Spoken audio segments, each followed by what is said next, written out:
final episode of Travelogue's trip around northern Xinjiang, we'll visit one of the enduring mysteries surrounding this vast region. We'll be treated to a full-on Kazakh experience and take on one of the wildest sections of the Silk Road.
I guess you guys are wondering what we're up to.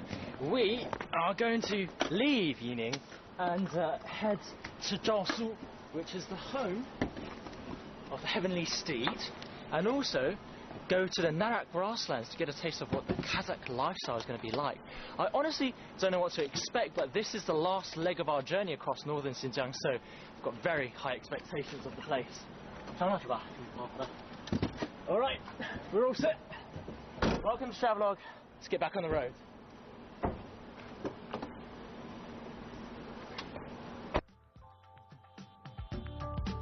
Jiaosu County is still a part of Yili Prefecture and is about a 2-hour drive south of Yining. It lies in a basin almost completely surrounded by mountains, with the massive Tianshan mountain range to its south. One of the first mountain. One of the first mountains that you cross over before, after you get out of Yining, is the Wushan Mountain, which is over 2,006 meters above sea level, really bloody cold. And that's a reminder to you actually to bring some warm clothes, because it really, really gets very windy up here. Don't be stupid like me.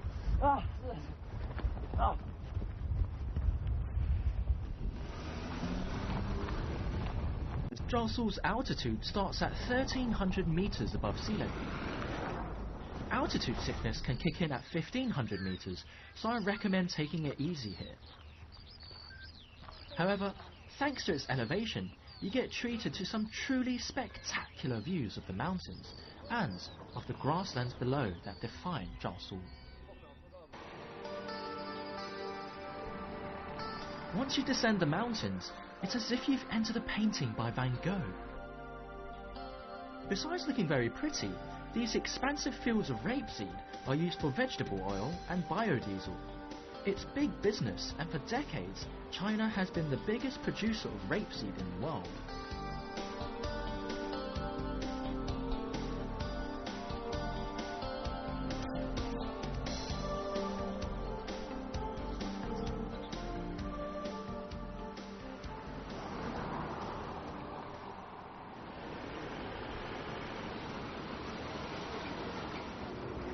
So, our first stop after leaving Yining is this place, Jiaosu County, which, interestingly, doesn't have a single bit of desert in the entire Xinjiang region, and was also a part of the territory of the ancient Wushan Kingdom. But now, as you can see, it's a lovely little town. And it's just that. Jiaosu is very small, so accommodation has its limits.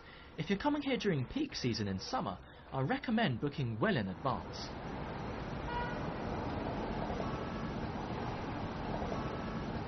Just a 10-minute drive from town is one of Jiaosu's biggest attractions. People come all the way here to see the Taiyuan Shiren, which translates to stone people.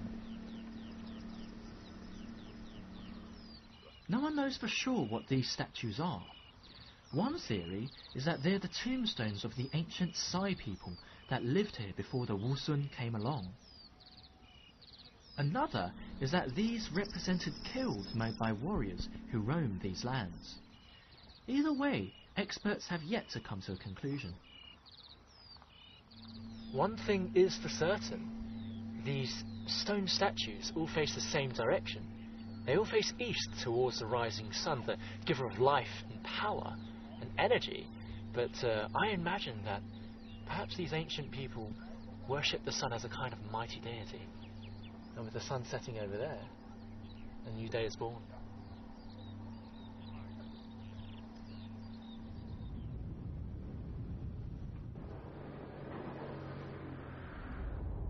We're on our way to the Xiata ancient pass, but something catches my eye.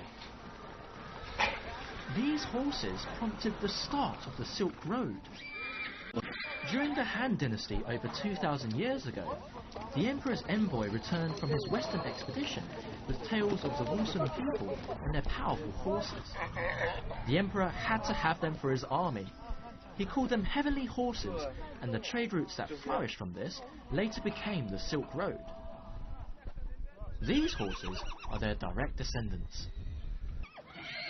You know, we're very lucky to see this because just on the way to Xiata we came across this horse ranch filled with the famous Yili horse. Actually, Jiaosu is the home of the heavenly steeds, and it's just gone past fowling season now, so they're marking the young ones. Whoa! But you never know, you might have an next Black Beauty in there.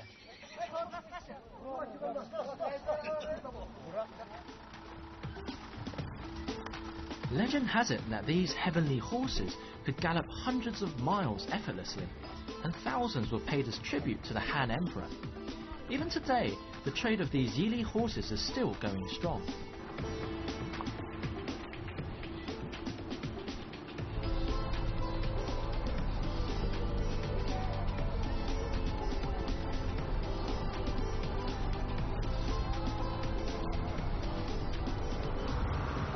So, here we are. Let me give you an idea of what we're going to do. We're at the start of the Xiata Ancient Pass, right over there, at that little tiny red dot on the left. And we're going to make our way up all the way to the second highest red dot, Xiata Wenquan. And actually, if we go over the mountains, we end up in the south of Xinjiang. But right now, we still have 30 kilometers left to go.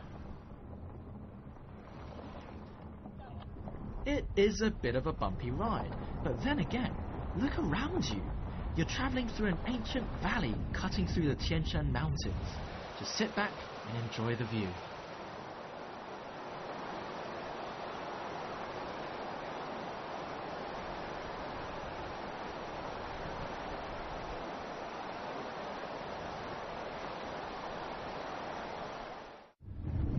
The great outdoors. There's nothing quite like going down a path winding through mountains. This place looks a bit like Alaska, but luckily for us, we're in the comfort of our car and don't need to suffer as much as other people who might have to walk all the way to the other side.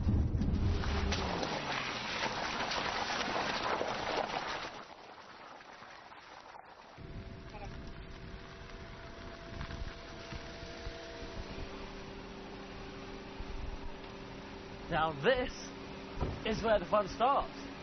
From our car can only take us to here, and from here it's at least a 5-day trek to the other side of this pass, and you're going to need some very good hiking equipment, which obviously you can see I'm not outfitted in, but it's not going to stop me from taking a short walk up there.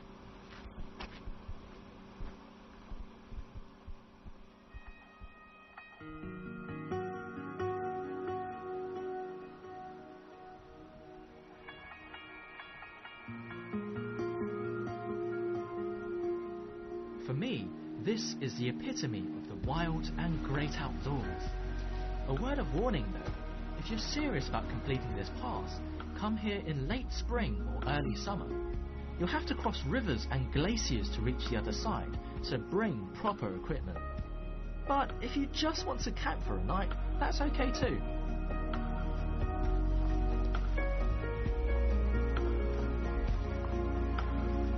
You might not know this, but the Silk Road was actually made up of many routes, and the Xiata Ancient Pass was one of them. It was a shortcut through the Tian Shan Mountains, which connected the ones in the north with the ones in the south that led out of China via Kashgar. Coming here means you get a taste of the real Silk Road.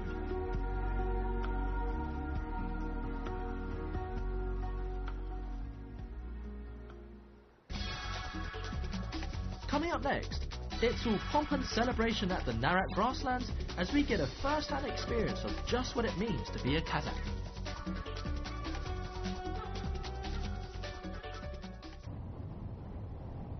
So, we just left Darsul, and let me give you guys a sense of direction.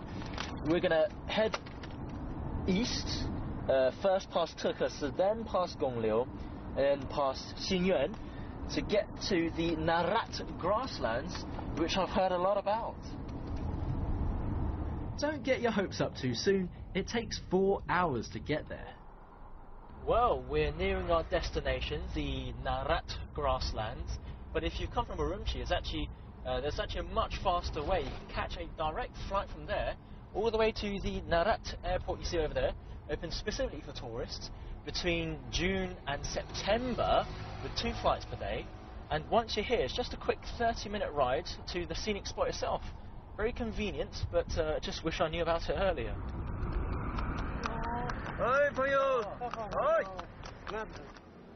And we've arrived! The main Narat tourist area has plenty of shows and restaurants. You can even stay at a Kazakh yurt for an authentic experience.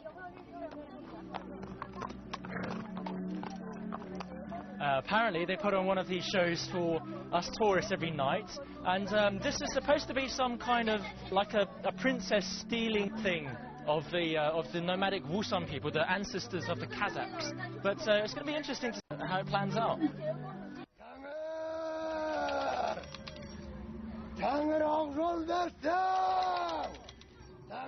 According to a 7th century Chinese historian, Wusan people supposedly had green eyes and red beards, although this guy is probably an exception. In hindsight, I realised this free show was meant to reenact the marriage of a Han princess to the Wusan ruler around 2,000 years ago. If you meet a Kazakh person today, chances are you'll be able to trace their lineage back to the Wusan people.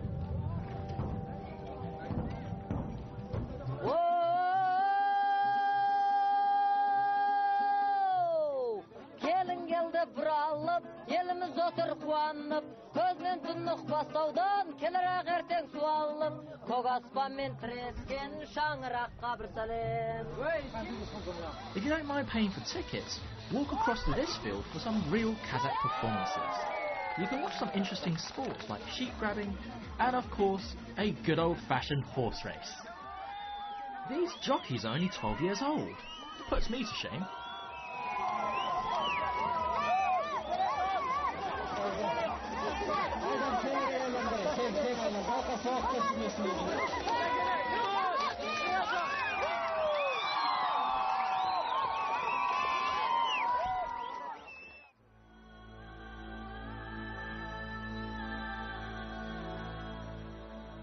So, yesterday I watched a Wusan wedding, but I had absolutely no idea what was going on, so I actually asked a local and they introduced me to this lovely chap here, the awesome Torhanbek with his fur, to give me a clue about what a traditional Kazakh wedding is like, which I believe is going on in there. 这个今天他们那里是有什么活动啊？现在是我们哈萨克的传统婚礼的现场，这里是我们女方的这个男方女方的这个老人们聚在一起要举行仪式，我带你进去介绍一下。不好，这是姑娘出嫁之前，男方女方唯一聚在一起吃个团结饭，为我们的新娘最后的送行。哦，送行。In Kazakh custom, a sheep is slaughtered only when distinguished guests come. Although it seems a bit intimidating, a sheep's head is a great honour and as such goes to the most respected guest.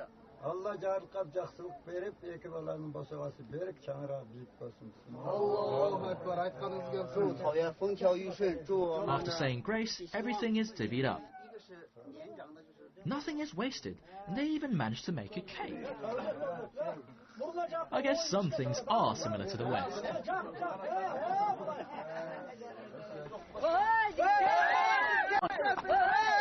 A Kazakh wedding must finish before noon, but the bride's hiding inside with the bridesmaids. The groomsmen literally have to sing her out.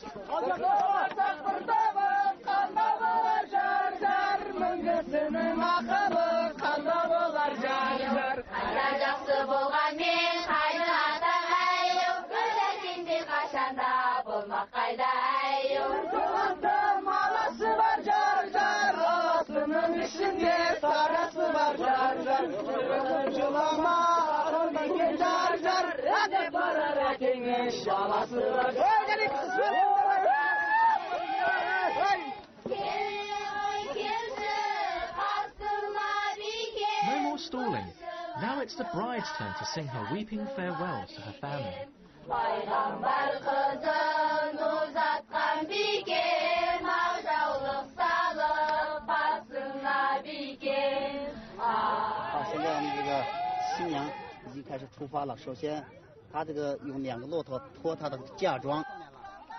Since Kazakh families are usually spread out on the pastures, a wedding is a chance for everyone, even non-family members, to get together.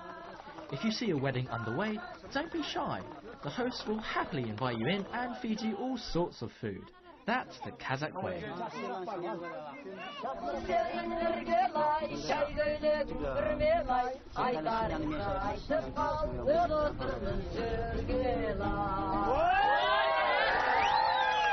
Wow.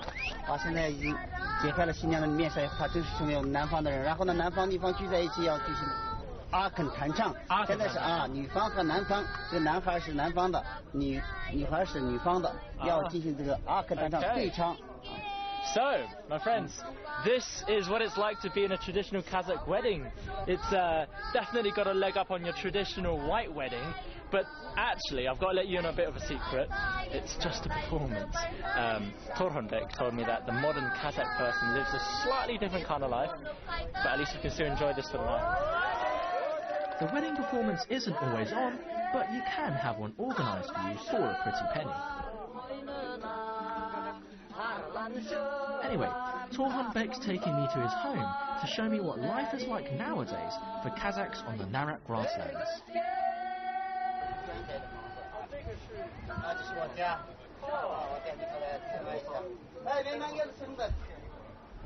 这是我小弟。哎，你好，你好，是我大弟弟。哦，你好。这是我弟媳妇，这是我的爱人。啊，这算了。哇，你这家庭很大的。哦，洗啊！哦，这儿好，好的。洗3次啊！洗3次。洗3次不要甩手。我们哈萨克人说这个水是这个财富的象征。把水甩，就是牢牢的把水。财富给攥到手里，不要甩掉。哎，好，谢谢。洗3次手，右脚迈进，我们的尊敬。哎，好。啊，这就是我们的定居房了。哇哦！啊，牧民的定居房，这是我们的茶房。给他喝茶呀，聊天。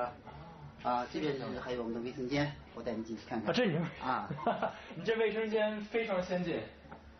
哇，这个 look at this. This is even better than the bathroom I've got back at home. 现在牧民家里家家户户都有了，已经普及了。都已经啊，定居房都有了。那我没想到。来，这边还有我们的客房。啊，好。来，这边是我们的客房。哦，看看一下。哎，很漂亮。很好。This quite nice. It's like a traditional style modern living room. 好，咱们还有别的。来，这边还有我们的生活房。啊，住的房。哎，这个是你的电脑啊？我的电脑的。这个家伙，就是你家里肯定有人打魔兽吧？我弟弟。哇，经常打游戏。我的配置都没有这么好。这个大屏幕。来，请坐吧。哎，好的。对，我发现盘腿坐啊。我发现，哎，现在的哈萨克的生活确实跟原来不太一样了。对，大有进步。啊，现在都方便了。对。哎，那你那个家人他们工作完了，一般回来会干什么呀？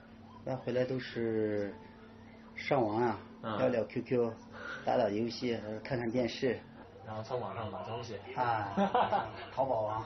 哎，他们在这儿买东西，他们会送过来吗？会送过来的。在这个草原上还能送？啊，可以送。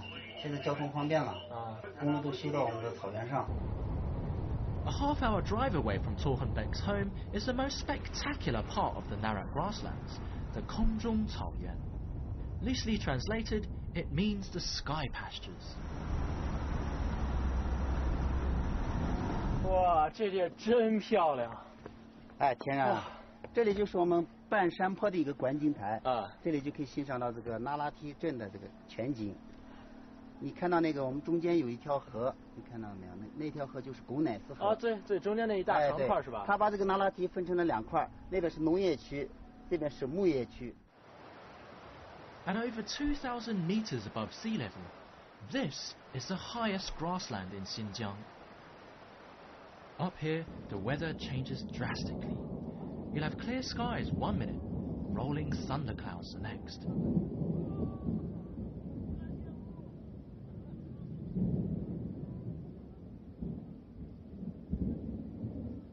I can't begin to describe how atmospheric it is here.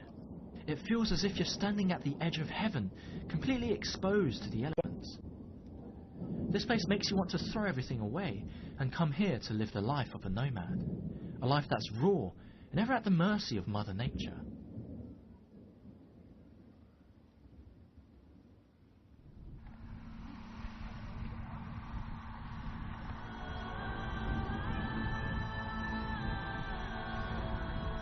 Naturally, some things have changed. Although people still rely on their horses, everyone here drives. In the old days, when herdsmen moved from pasture to pasture, animals carried all their possessions. Nowadays, everyone uses moving vans. I guess it's sad to see this nomadic tradition changing, but life has undeniably changed for the better. At least for now, the life of a Kazakh herdsman at its core still remains the same as it's been for thousands of years.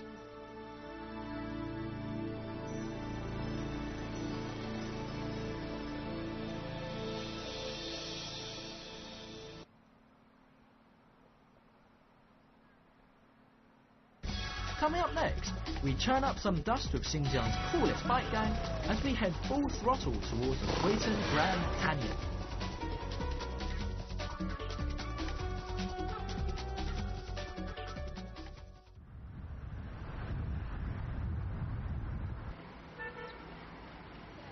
We've left the Narak grasslands and headed up north to Kuitan, which is actually a really popular transport hub, and many visitors who've come off their plane at Urumqi come here straight away because it's close to many of the scenic areas and also the tourist spots. But because of that, the food and accommodation here is there's a lot of options for that, and it actually often tends to be cheaper than in Urumqi. Besides having loads of coaches coming in and out, Kuitan also has excellent rail links, with trains leaving to major destinations in Xinjiang. Xinjiang is notoriously difficult to travel to, but because of Kuitan's scenery and ease of access, Kuitan has become a hotspot for people looking for adventure.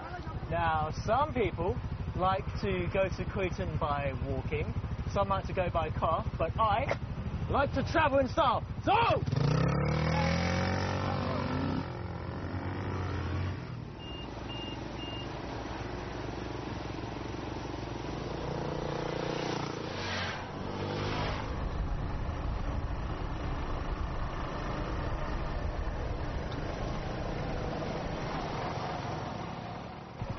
So, I'm part of the crew, but this is my initiation ceremony. You see this ramp down here? We're going to go head first down that way, and it's all downhill from here.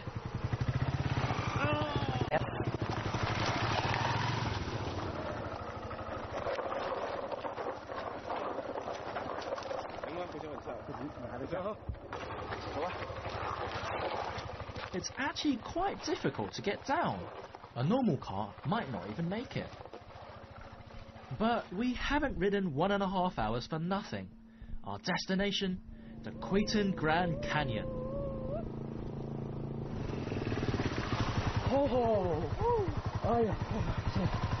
Oh my god. Would you look at that?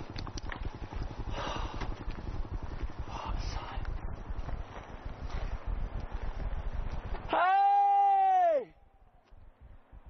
Anyone out there?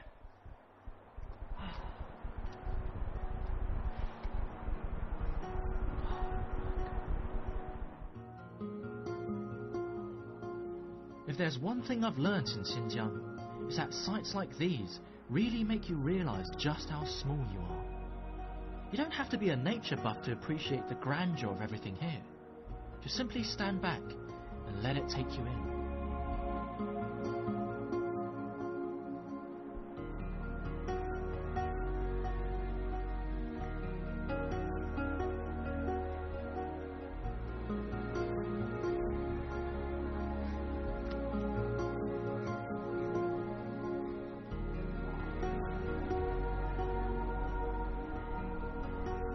We've come a long way.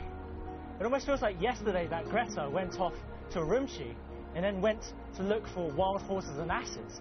And then James, man, he struck it rich up at Alatai. Hopefully, he brought us back some gold.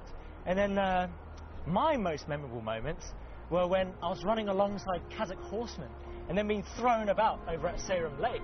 But I've come to realize that northern Xinjiang is a land of plenty. And we've seen so much already. So I'm very excited to see what southern Xinjiang has to throw at us. So make sure you tune in to the next episode when we begin that leg of the trip. I'm Taran, you've been watching Travelogue.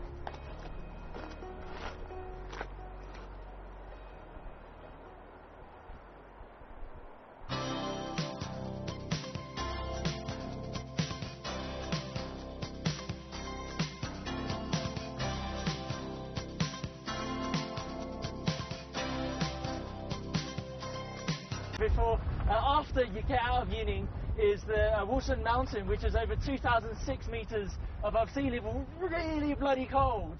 And that's a reminder to you actually to bring some warm clothes because it really, really gets very windy up here. Don't be stupid like me. Oh. Oh.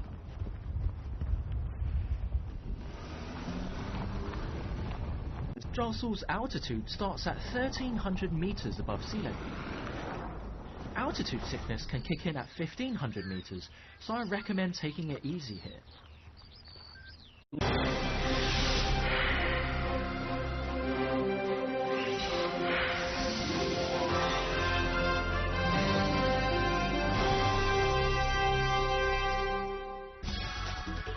In this final episode of Travelogue's trip around northern Xinjiang, we'll visit one of the enduring mysteries surrounding this vast region. We'll be treated to a full-on Kazakh experience and take on one of the wildest sections of the Silk Road.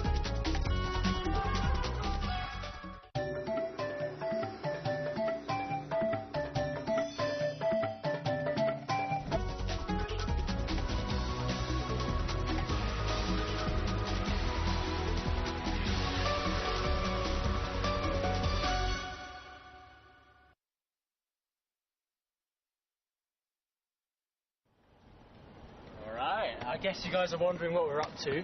We are going to leave Yining and head to Jiaosu, which is the home of the Heavenly Steed, and also go to the Narak grasslands to get a taste of what the Kazakh lifestyle is going to be like. I honestly don't know what to expect, but this is the last leg of our journey across northern Xinjiang, so...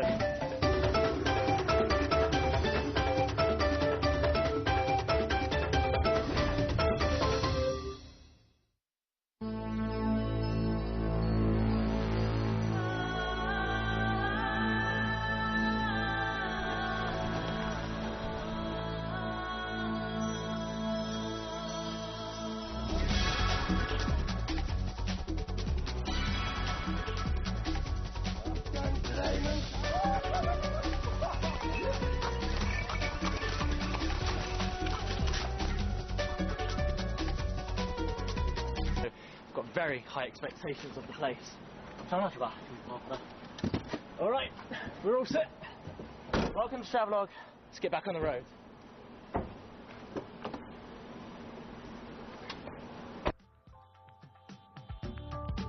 Jiaosu County is still a part of Yili Prefecture and is about a 2-hour drive south of Yining. It lies in a basin almost completely surrounded by mountains, with the massive Tianshan mountain range to its south. One of the first mountains that you cross over